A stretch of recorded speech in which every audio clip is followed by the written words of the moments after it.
Guys তোমরা জানো যে আমাদের যারা যারা আইফোন পাইবো এন্ড যারা যারা ডায়মন্ড পাইবো তাদের কিন্তু উইনার লিস্ট অলরেডি আমাদের গেমের ভিতরে চলে আসে। তো তোমরা দেখতে পারতেছো তোমার আইফোন পাইছে 5 জন আর ডায়মন্ড পাইবো তোমার মিনিমাম 100 জনের মতো। তো তোমরা একটা জিনিস লক্ষ্য করো, আমরা যখন যারা আইফোন পাইছিল ইউআইডি কোডটা দিয়া তাদের অ্যাকাউন্ট গুলো আমরা দেখতে থাকি, তো মিনিমামই আমরা দেখছি যে 50 লেভেল 62 লেভেল এন্ড তারা বেশিরভাগই দেখছি আমরা।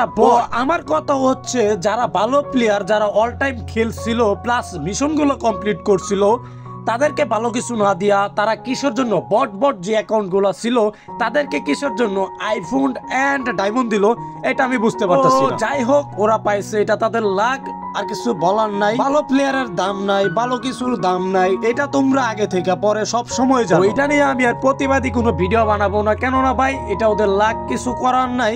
এটা গেরিনা যেভাবে সিলেক্ট করছে তারা এইভাবেই পাইছে। তো এখন যদি আমরা যতই কিছু বলি এটা তো আমরা আর চেঞ্জ করতে পারবো, আর কিছু বলার নাই। যারা যারা উইনার হইছো বেস্ট অফ লাক। আর গাইস তোমরা অবশ্যই যারা যারা মানে এইগুলা পাইছে তোমরা একটু কষ্ট করে হইলেও ইউআইডি কোড গুলা চার্জ দিয়ে দেখো যে ওরা যে কি লেভেলের বট। দেখো অন্য কোনো ভিডিওতে, ততদিন সবাই ভালো থাকো, আল্লাহ হাফেজ।